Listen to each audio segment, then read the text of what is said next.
Can you see the trees behind me? Aren't they lovely and green? Mute yet expressive. Today we are going to read a poem about them, our pathetic responses towards the trees. The name of the poem is On Killing a Tree, written by Jeep Patel. In this video, we will analyze the text word by word, stanza-wise summary, the critical idea and the message of this poem. We will also analyze the rhyme scheme and the poetic devices employed by the poet. So, enjoy the poem and watch the video till the end.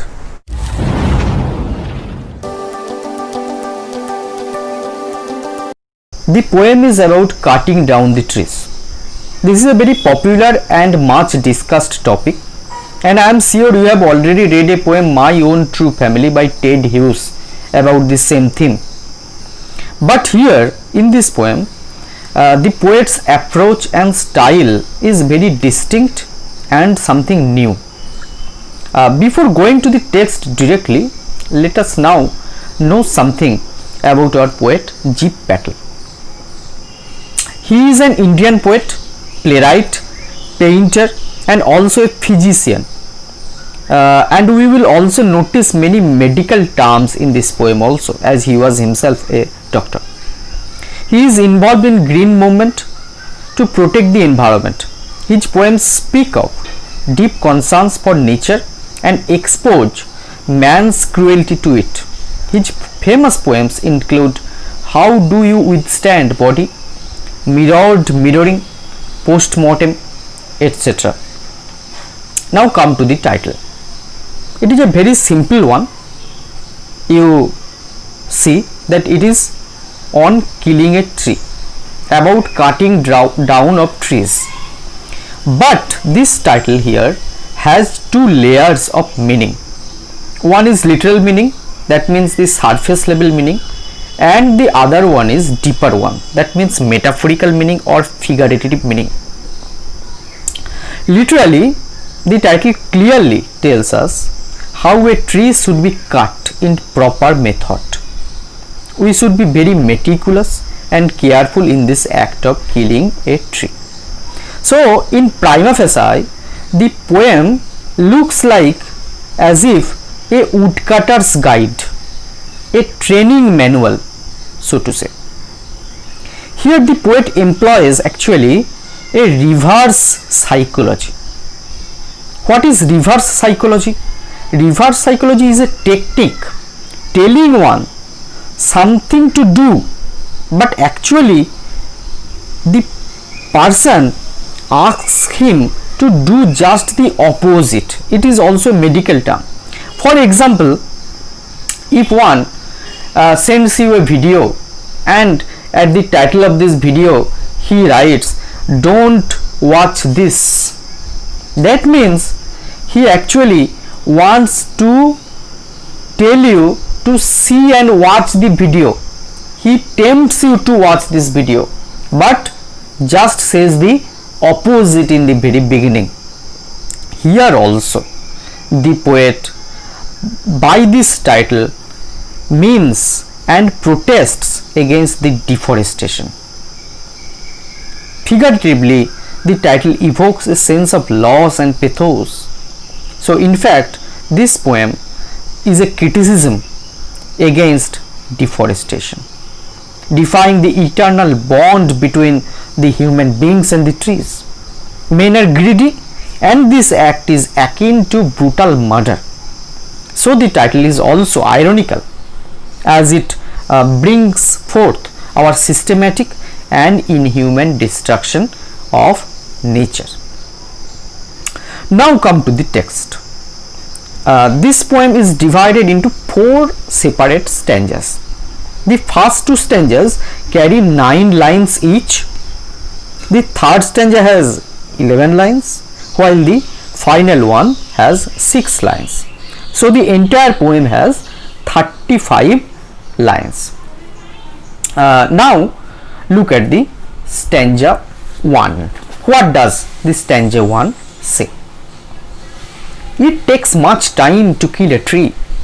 Not a simple jab of the knife will do it.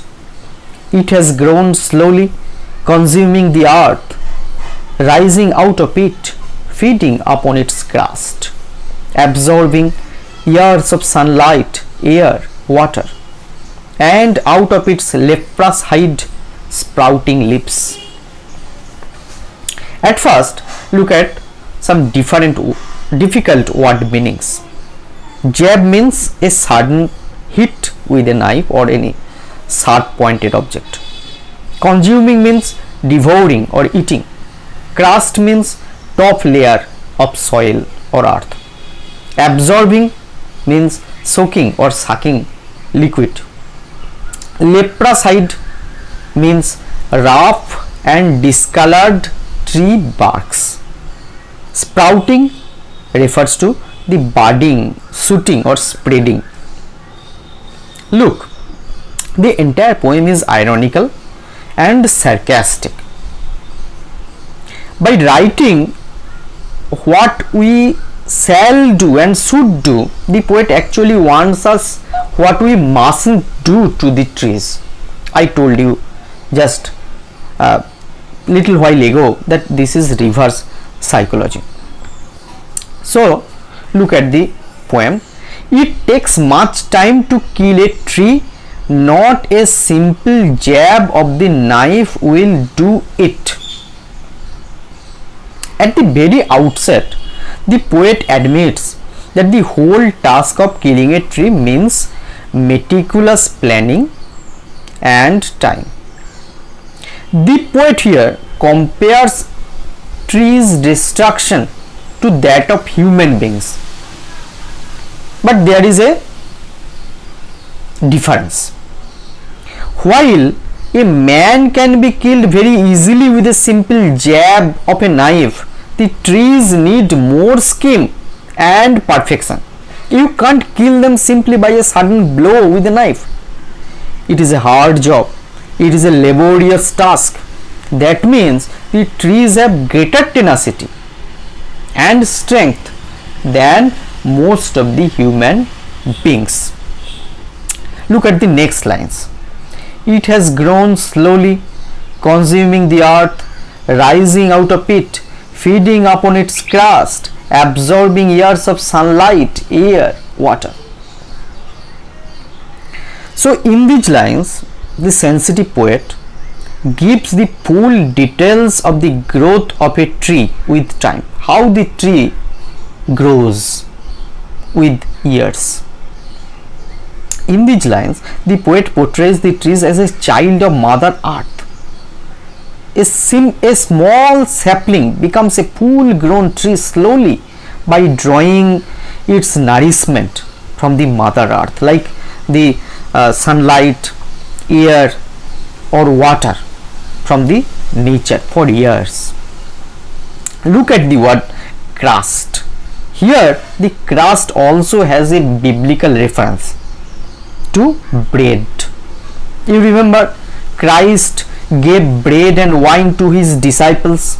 Similarly, the Mother Earth, like Jesus Christ, also allows the trees to feed upon its crust and take nutrients from the atmosphere. The next lines, look. And out of its leprous hide sprouting lips.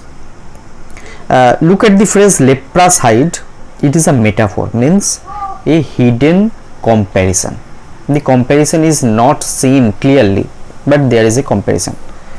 What? The hide or bark of a tree is generally rough and has marks all over, like the skin of a leprosis patient.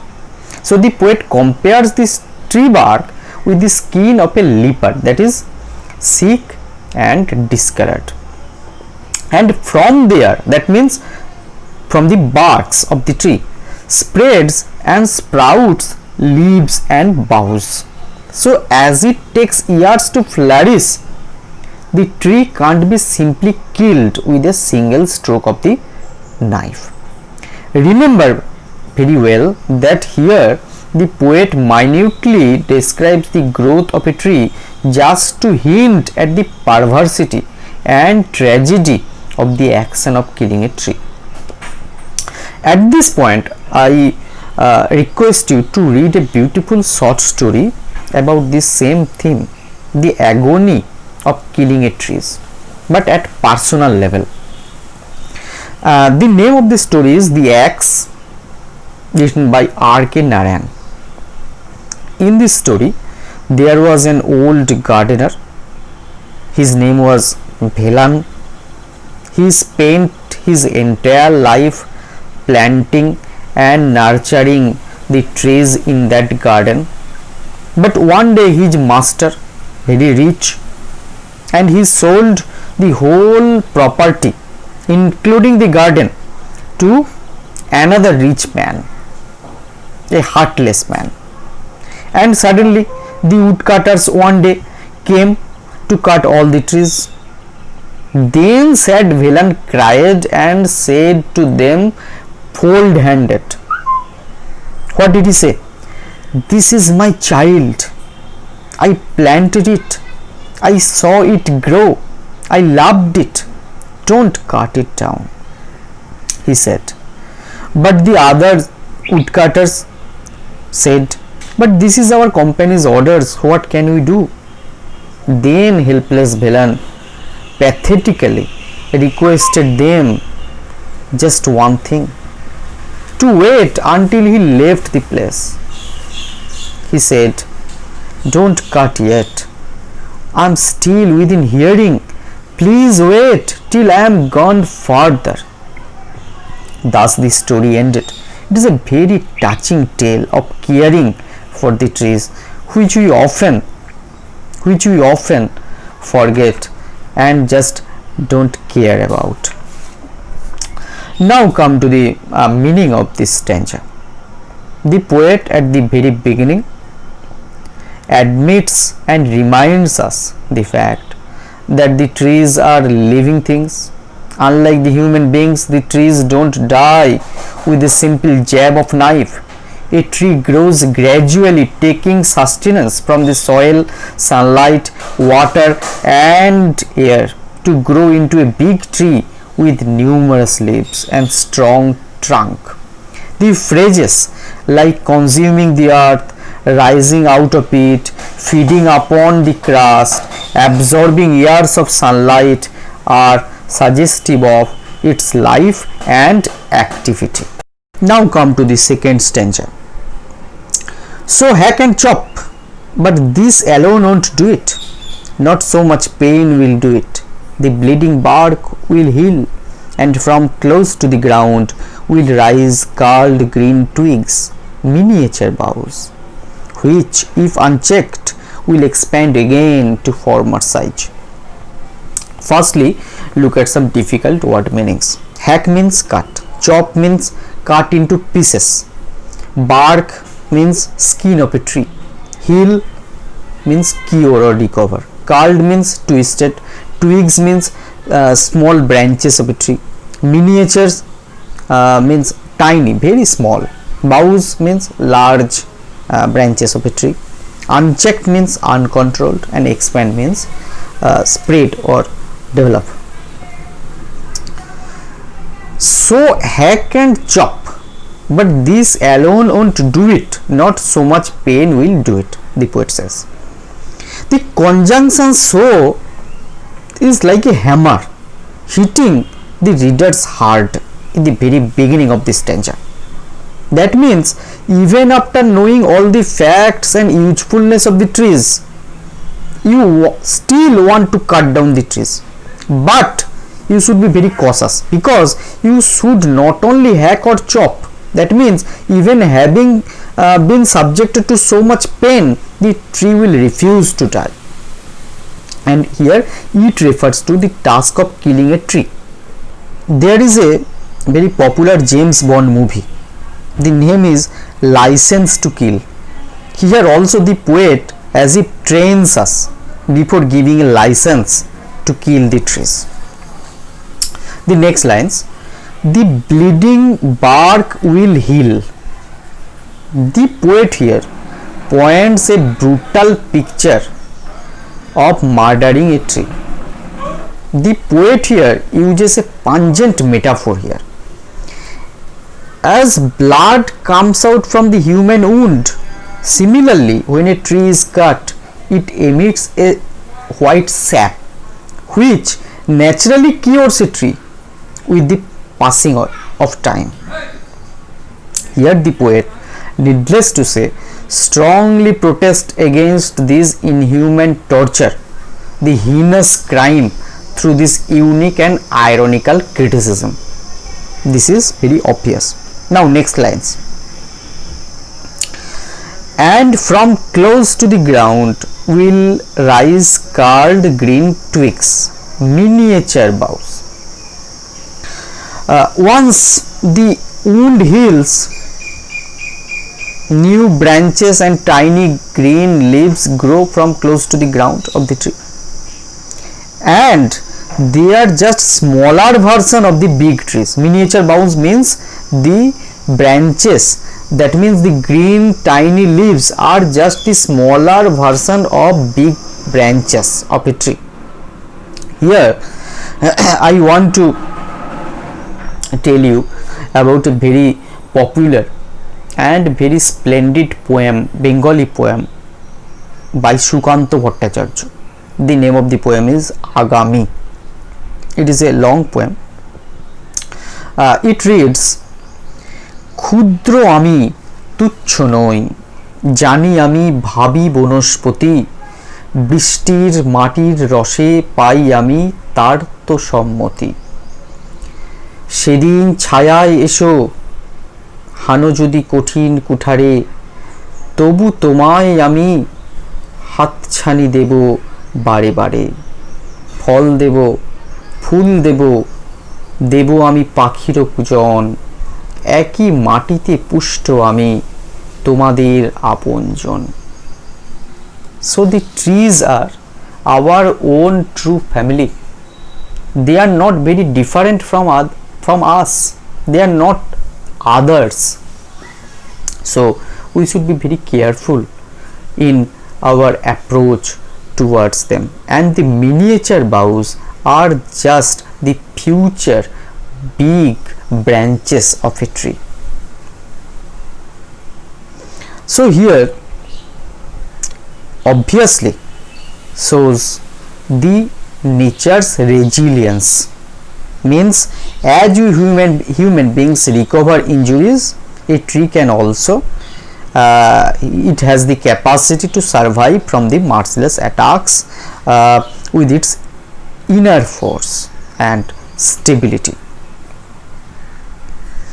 Next lines.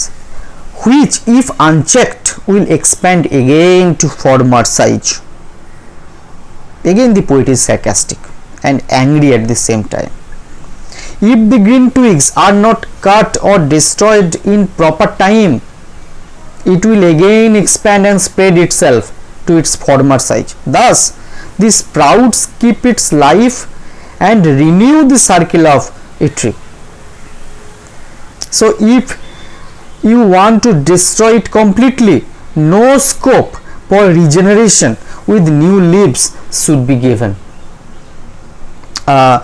You certainly heard about the Chipko movement, Chipko Andolan in 1970s in India, where many men and women just hugged the dear trees to protect them from being cutting down.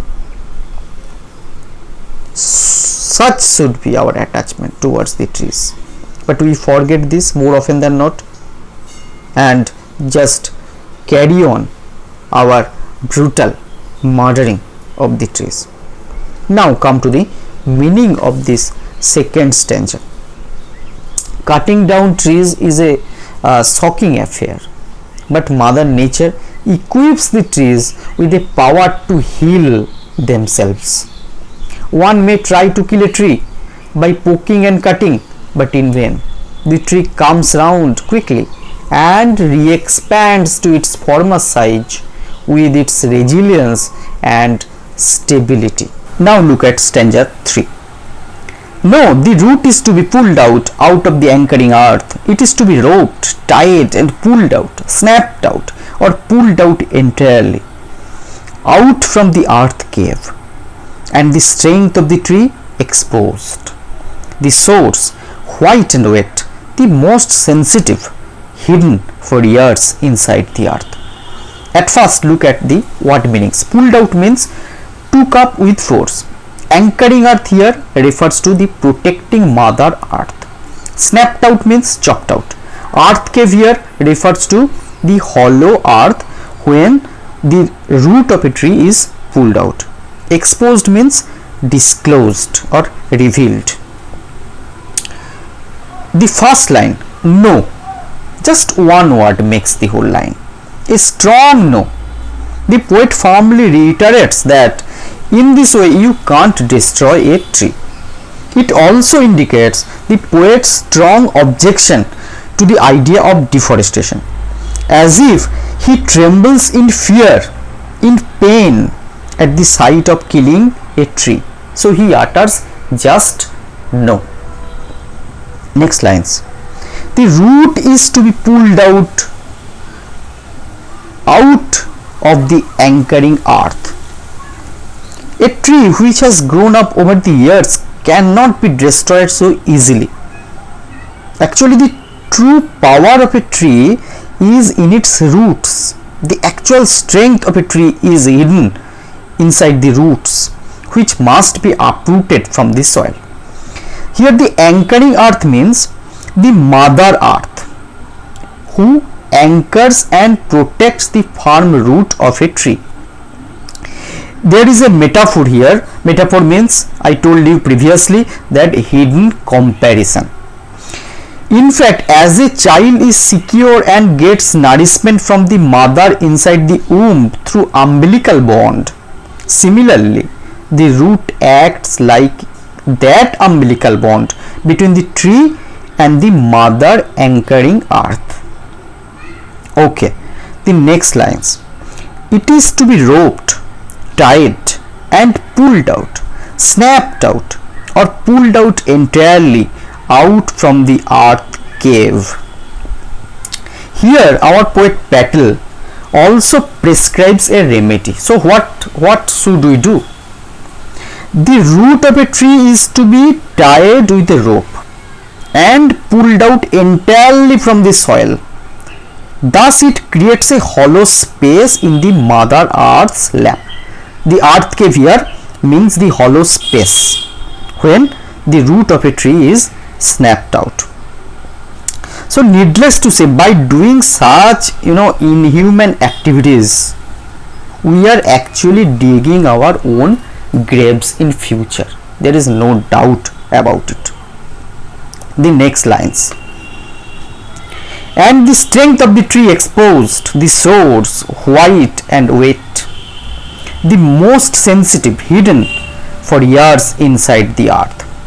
So only after uprooting a tree, the real power and strength of a tree get exposed. That is the wet, white, sensitive part of a tree, the intricate and the muddy roots hidden inside the safe mother earth for years and years. So this meticulous description by the poet only points out our cruelty towards our environment. It is a kind of a a planned rape and murder of the mother nature, but the murderers are here unpunished in this case. There is a popular Bengali song by Manna De. Though it was sung lightheartedly, it tells, মানুষ খুন হলে পরে মানুষই তার বিচার করে, নেই তো খুনির মাপ, তবে কেন পায় না বিচার নিহত গোলাপ, বৃন্ত থেকে ছিঁড়ে নেওয়া নিহত গোলাপ. It means that the murderers who kill human beings somehow or after some time get punishment. But why a merciless killer of trees escape freely unpunished?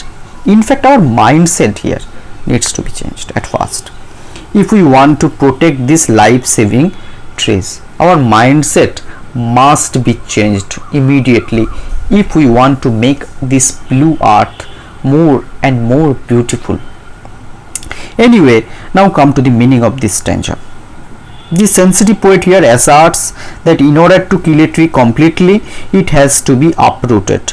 Only then the actual strength of a tree gets exposed. The white wet roots are to be roped and tied well for the real damage and destruction. Now stanza 4, the concluding and final stanza. Then the matter of scorching and choking in sun and air, browning, hardening, twisting, withering, and then it is done. The word meanings. Scorching means burning, choking means suffocating, browning means brown in color, hardening means stiffening or making hard, twisting means winding or wrenching, withering means drying. Done here means completed, accomplished. Once Voltaire, you know Voltaire, once he said, when eating fruit, think of the person who planted the tree. But we often are only concerned with the result, not the cause. So we destroy them heartlessly, so casually, without an iota of grief in our minds. We are just cutting down the trees randomly. Here, in these lines, the poet tells what is to be done after the tree has been uprooted. Then the matter of scorching and choking in sun and air, browning, hardening, twisting, withering. Even now, it needs systematic destruction. The uprooted tree is to be left in the scorching heat of the sun, air. Now the living tree dries up, the cells now die, it soon becomes pale, stiffen, and advances towards perishment. The last line, and then it is done. So after passing through this process of annihilation, the fallen tree succumbs and finally the job of killing is accomplished. Now it is done, completed. Now it is ready to decorate your living room or dining room, but yet useful, helpful even after its death. Although one day you will, God forbid, need some external oxygen cylinders on your gigantic 2 lakh rupee king size bed. Million poems, essays, festoons, banners, slogans are written about the need of saving trees, the need of plantation, yet men are cutting down trees at random. Joyce Kilmer, a poet, in one of his poems, short poems, very naming trees, he said, I think that I shall never see a poem lovely as a tree. Poems are made by fools like me, but only God can make a tree. Isn't it very lovely and very realistic lines? However, this kind of sarcastic and realistic art, and this is art for life's sake, this is not for art's sake. This is telling about reality. This poem is very much helpful and forces us to stand before the mirror. Are trees only for a subject of painting or background scenes of some Bollywood movies? These are the serious questions which our poet G. Patel asks to our conscience and demands a reality check. Now let us look further at the central idea or message of the poem as a whole. In this poem, the poet focuses on a burning issue, that is deforestation and plantation. At an apparent level, the poem may look like a woodcutter's guide on how to kill a tree, but that is where the irony and sarcasm lies.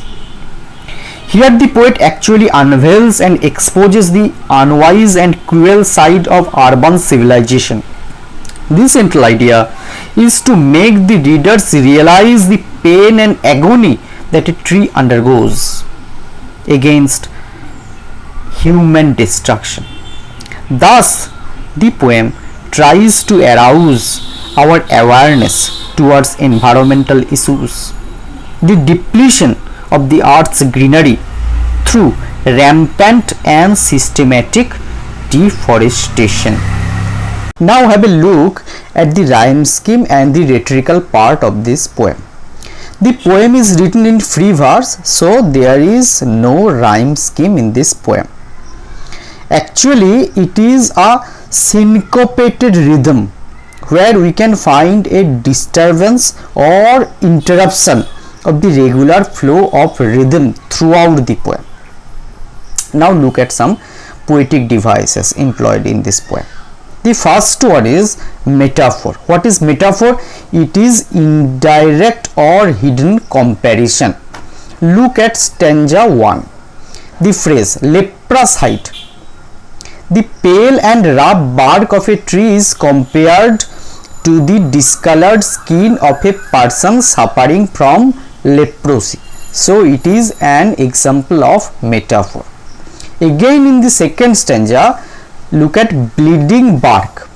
The white sap coming from the tree where it is cut is compared to the bleeding of the injured area of a human's body. So it is also an instance of metaphor. The second figure of speech is enjambment. It is when one sentence continues into two or more lines. Almost the entire first stanza is an example of enjambment. It starts from not a simple jab of the knife, the second line of the first stanza, and it ends in the last line of the stanza, sprouting leaves. So the entire 8 lines make a whole sentence. Again, look at the third stanza, the last 2 lines. The most sensitive, hidden for years inside the earth. It is also an enjambment. The third figure of speech is alliteration. What is alliteration? It is repetition of a consonant sound in 2 or more closely placed words.